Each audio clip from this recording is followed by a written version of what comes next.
The Lighthouse logra algo muy difícil. Cuenta una historia mediante una narrativa inestable donde no estamos seguros qué es real y qué no, pero que a pesar de esto no se siente incómoda de ver, además de al mismo tiempo dejar lugar a varias interpretaciones posibles. Pero, ¿cómo se arma un relato que deja al espectador inseguro?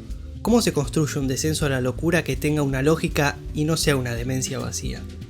De estas cuestiones vamos a hablar en el video de hoy.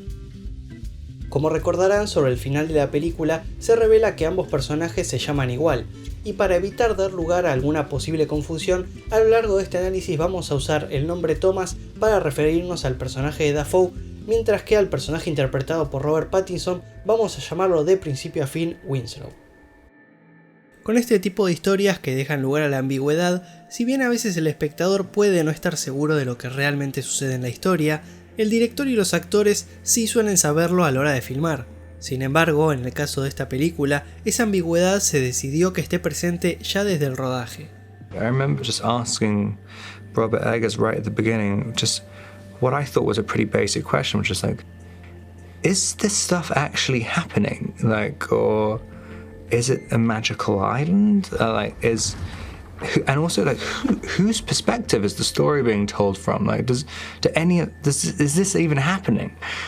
And he's like, you have to decide that for yourself. Porque en algún punto no importaba cuál fuera la respuesta. Eggers quería potenciar así la ambigüedad del relato y las actuaciones, al punto de que el equipo mismo trabajó sin conocer algunas cuestiones de la historia.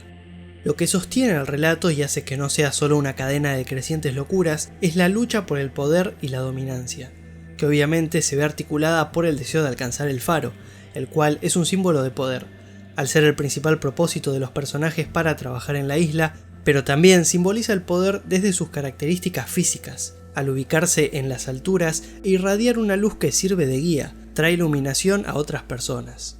La lucha por el poder entre Thomas y Winslow se ve agravada por la soledad y el aislamiento, reflejados en el hecho de que casi nunca logramos ver ningún barco ni otras personas más que a los dos protagonistas y su isla. Desde el comienzo de la película los personajes tienen roces, que incluso por momentos toman cierto paralelismo con los de una relación de pareja, los roles de género y la masculinidad tóxica. Mientras que Winslow se atiene a las reglas y se dedica a hacer tareas domésticas algo sumisamente, Thomas Wake se guía por su propia autoridad, mandonea al personaje de Pattinson, cuestiona su trabajo y lo maltrata. Solo lo vemos dar órdenes y encerrarse junto al faro de manera casi hipnótica. Mostrar en el comienzo del relato esa extraña relación del personaje con su objeto de deseo ya empieza a generar una intriga. Nos hace preguntarnos si realmente el faro tendrá algo mágico o si el personaje de Dafoe está bien de la cabeza. A su vez, hay una ironía en el hecho de que Winslow, quien verdaderamente se encarga de mantener en funcionamiento el motor del faro, sea el trabajador de menor rango y que no puede subir a la luz. Los golpes y contragolpes entre ambos personajes se mantienen durante todo el relato, y el deterioro de su relación se ve reflejado en el lugar que habitan, que de a poco se vuelve más caótico a medida que su vínculo y juicio empeoran. Pasada la mitad de la película, tras matar a la gaviota y cuando se embriagan por primera vez, es que la locura empieza a ganar mayor territorio y las charlas sin sentido toman más presencia. Y esto último es parte de otra de las proezas de The Lighthouse, consigue que no se sienta raro cuando los personajes empiezan a hablar cosas sin mucho sentido, apoyándose en la creciente locura y las expresiones de marinero que resultan ajenas para el espectador, logrando así que el relato se mantenga bien en un lugar que es muy fácil de arruinar, haciendo equilibrio en una fina línea que separa lo verosímil del sinsentido. Pero toda la locura que se desarrolla va generando una falta de certeza respecto a lo que es real y lo que no. El relato se apoya en las dinámicas antes mencionadas para sobre eso construir una sensación de inestabilidad en cuanto a cómo el espectador percibe la historia. Respecto a esto, el director dijo lo siguiente: tenemos algunos avisos realmente exagerados y obvios de los cuales agarrarse. Mala suerte matar un ave marina no podría haber sido filmada de una manera más exagerada para transmitir la idea. Pero luego hay otras líneas de diálogo que son igual de importantes que podrías perderte, y son filmadas deliberadamente de esa manera, esperando que la audiencia se descoloque. Espero que funcione, necesita ser ambiguo. Y efectivamente, la película está llena de augurios que anticipan por dónde va a ir el relato. Bad luck to leave a toast unfinished, lad. Boredom makes men to villains. The only medicine is drink. Thought one night you was bound to split me skull in twain, but you're a good un. aunque sin dudas el augurio más obvio es la advertencia respecto a matar a una gaviota. Como dije antes, hacia la mitad de la película es donde se produce el punto de inflexión que lleva a los personajes a la locura de manera más precipitada. Esto sucede a partir del momento que Winslow mata a la gaviota, lo cual hace que cambie el viento y comience la tormenta, tanto literal como figurativamente. La gaviota que se cruza con Winslow tiene como particularidad el poseer un solo ojo. Esta característica física, por un lado, permite diferenciar a esta gaviota de otras, haciendo que cuando reaparece sepamos que es la misma que vimos antes, y así se desarrolla un vínculo más particular entre esta y Winslow. Pero sobre todo comparte la ausencia de su ojo izquierdo con el antiguo compañero de Thomas Wake, lo que pone a la gaviota como su posible reencarnación o cuando menos una figura que representa a su fantasma. Y este paralelismo entre el anterior ayudante y la gaviota se termina de formar al tener en cuenta lo siguiente. Say, why is it bad luck to kill a gull? In them's the souls of sailors, what met their maker. Así, se crea un enlace entre Winslow y la persona que previamente ocupó su puesto, convirtiendo el destino del ayudante previo en un anticipo de lo que le podría deparar al personaje de Pattinson. Y entre esto y las complicaciones que surgen tras matar a la gaviota, es interesante cómo se empieza a dudar si las leyendas de Mars son reales y determinaron el destino de los personajes. What made your last keeper leave? Died. Went mad, he did. Raving about sirens, merfolk, bad omens and the like.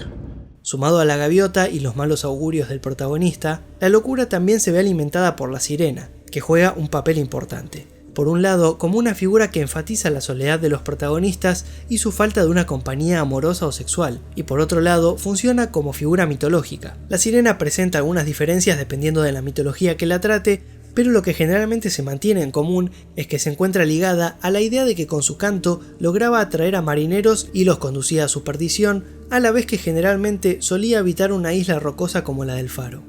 Y además, que la sirena tallada que Winslow encuentra en el colchón es a lo que él adjudica luego su propia locura, como si fuera un amuleto maldito. The One-Eyed Junior Man. The Millionaire Man. With the charm. My eye broke, see? Now I'm free. And I'm free from the designs.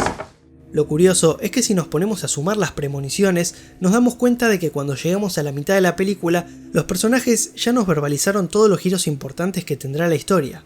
Esto viene ocultado en un conjunto de delirios y mitos, donde la sirena y la muerte de la gaviota disparan la idea de que las leyendas marítimas que los personajes conocen podrían llegar a ser verdaderas.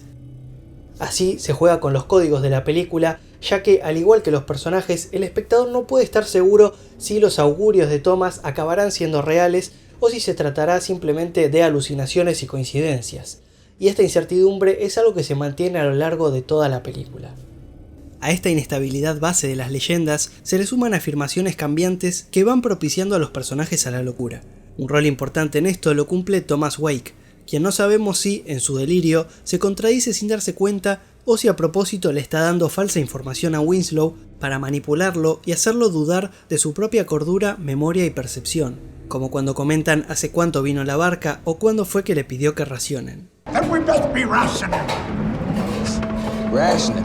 Insubordinate again? It's only been one day. It's been weeks ago since we missed our Winslow. And I've been asking you to ration for weeks now, too. Lo interesante también es cómo estas discordancias dan como resultado una distorsión en la percepción del tiempo, pero luego hay un momento en que Winslow sí nota una contradicción. As I says, I broke my leg and banged myself all up. 'Twas to a nun's hospital. And 'twas that scurvy what left me locked ever since. I thought you said you broke it. Hey? Catholic nuns and such like. You must have misheard. Con esto se sube un escalón, porque a diferencia de lo visto hasta ese momento, la contradicción ahora no puede pasar desapercibida para el espectador y se transforma en un choque. Se vuelve más evidente que no sabemos si Thomas está delirando por el alcohol o si está mintiendo a propósito. Y luego aparece otra. And I knew you was mad when you smashed up that lifeboat just now and chasing me with an axe trying to kill old Tom. Esta contradicción sube otro escalón más, siendo que únicamente puede interpretarse como la evidencia de un delirio, porque ahora lo dicho se trata de algo que acaba de suceder y que tanto nosotros como los personajes presenciamos que no fue como Thomas dice, por lo cual sabemos que no tendría sentido siquiera intentar mentir al respecto. Asimismo, se cuida desde la actuación que ninguno de los dos personajes parezca notar esas incoherencias como tales, y que en cambio se dediquen a seguir la corriente. Así, se genera una progresión donde las contradicciones se vuelven cada vez más claras e ineludibles. Primero, con una incoherencia en la que es imposible saber de qué lado ponerse, ya que ambas opciones podrían ser ciertas en igual medida. Luego, con otra contradicción en la que pareciera que hay involucrada una mentira o al menos una confusión, y finalmente con otra incoherencia respecto a algo que todos vimos como fue y donde solo un loco daría otra versión de los hechos.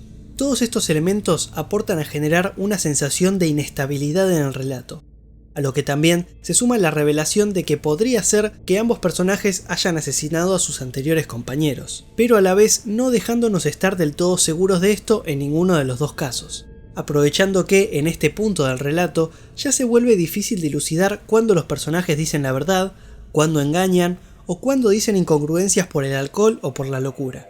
Pero las nuevas revelaciones sobre el pasado de los personajes les dan más sentido a escenas anteriores. Ahora deducimos que el rubio que vimos era el verdadero Winslow, el antiguo compañero del personaje de Pattinson de quien él tomó la identidad y cuyo recuerdo lo persigue.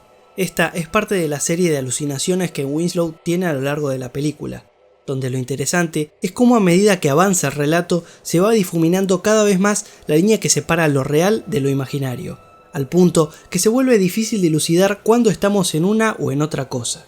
Esto se consigue evitando dejar en claro cuándo exactamente es que el relato entra o sale de algunas alucinaciones. Para que esto se entienda, veamos primero el caso opuesto de una narración clásica. La primera visión de la sirena termina cuando vemos a Winslow despertar por una gotera. Esto funciona por montaje clásico como una forma de anclaje a la realidad que obviamente indica que lo que acabamos de ver fue un sueño. Pero más adelante en la película esto se abandona, cuando las alucinaciones dan la impresión, al menos por un momento, de ser la realidad. Esto se logra quitando de la narración los planos que funcionarían como puentes de entradas y salidas de las alucinaciones, para lo cual hay dos posibilidades, o tres si tenemos en cuenta que pueden usarse ambas. Una es evitando mostrar al personaje despertar del ensueño, de manera que pueda concebirse que simplemente pasamos de una escena real a la siguiente. Y la otra opción es al revés, evitar dejar en claro a partir de qué momento la narración sale de lo real. Se hace que comience una escena de la realidad y que luego suceda una transición imperceptible y en continuidad hacia la escena de la alucinación, de modo que el espectador mientras ve la secuencia piensa que continúa en el mundo real hasta que una vez que ya está avanzada la escena de ensueño se encuentra con algo que le indica que lo que está viendo podría no ser real. Así, al estar realidad y alucinación encadenadas en una aparente continuidad y sin una separación clara entre ambas escenas, no se puede dilucidar hasta qué momento estamos en la realidad y a partir de qué momento estamos en la alucinación.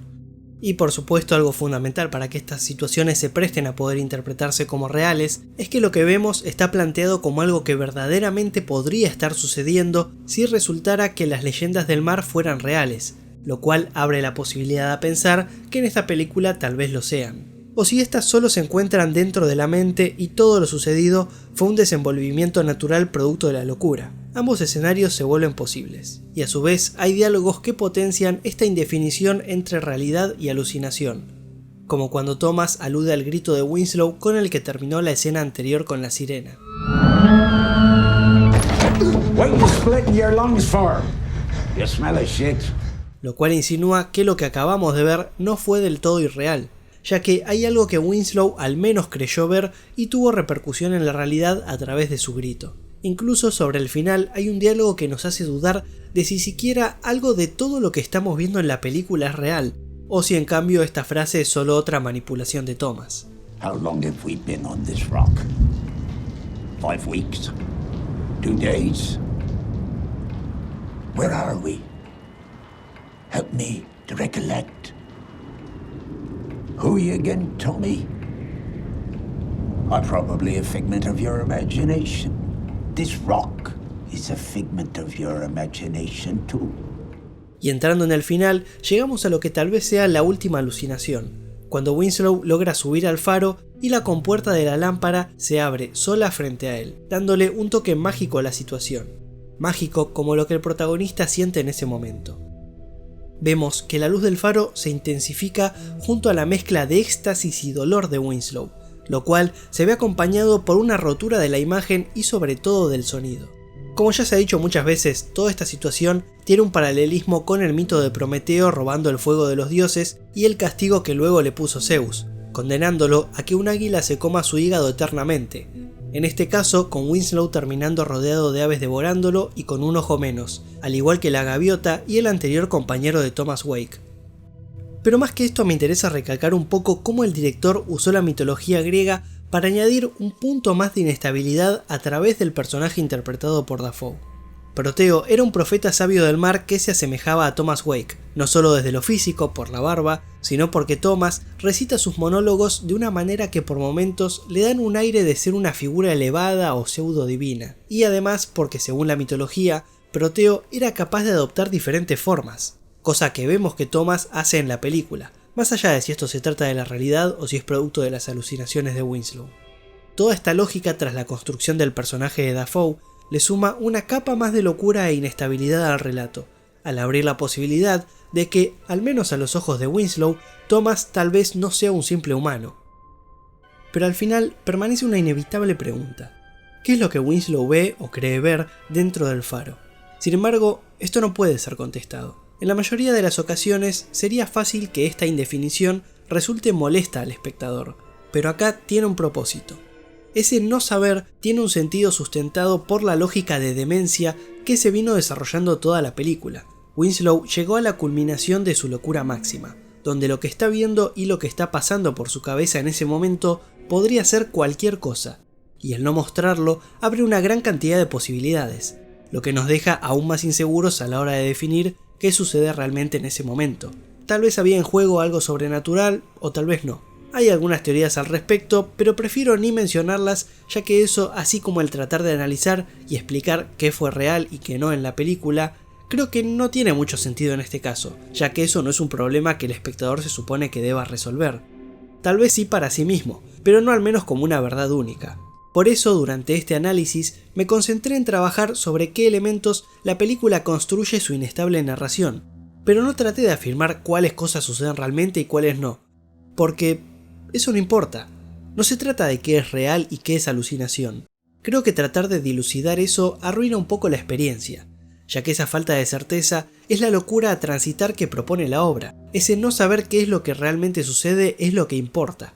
Es parte fundamental del poner al espectador en los zapatos de los personajes. Por eso la película da lugar a que existan diferentes explicaciones posibles, pero no permite que se pueda confirmar demasiado ninguna en particular, dándole libertad al espectador para que cree la versión que encuentre más válida para sí mismo. Y creo que hay que respetar eso en lugar de tratar de imponer un orden diferente de las cosas, más cuando el mismo director se niega a explicar demasiado. Porque si bien es claro que ambos personajes se volvieron locos, no podemos estar del todo seguros de si eso se dio a través de alucinaciones o de leyendas marítimas que resultaron ser verdaderas. La película es un descenso a la locura que intercala alucinación y realidad hasta el punto que se vuelven indistinguibles. Es posible.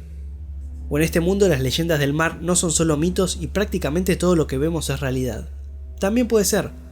Lograr una obra que presenta una multiplicidad de posibilidades y que a la vez no se sienta insatisfactoria para el espectador es algo sumamente difícil de lograr y donde creo que está la mayor riqueza de la experiencia que es ver esta película. En un caso como este, cuando uno crea un sistema que racionaliza y explica todo como si se tratara de un rompecabezas a resolver, más allá de si esa explicación es correcta o no, destruye en parte la atmósfera construida por la película. Y creo que esa es una buena lección para sacar de esta obra. Que no todo necesita saberse con certeza, que a veces lo mejor es entregarse a la experiencia, no buscar entender, sino sentir y dejarse llevar por los climas y la narración. Porque muchas veces ninguna respuesta es tan poderosa como la inestabilidad e intranquilidad que produce la incertidumbre en la cabeza del espectador.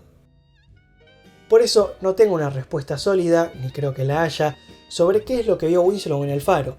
Y de hecho, si llegara a existir una respuesta concreta a esto, realmente yo deseo no saberla nunca.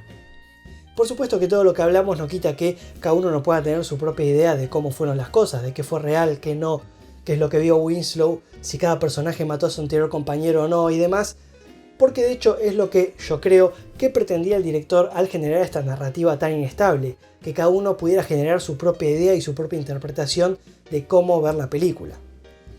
Así que bueno, antes de despedirme, a diferencia de los demás videos, les voy a recomendar que me sigan en las redes sociales que van a encontrar en la descripción de este video, porque voy a empezar a activarlas un poco más, no las voy a usar únicamente para avisar cuando tengo un video nuevo, sino que voy a empezar a subir regularmente pensamientos, pequeñas críticas, pequeñas recomendaciones respecto a diversas series y películas que vaya viendo.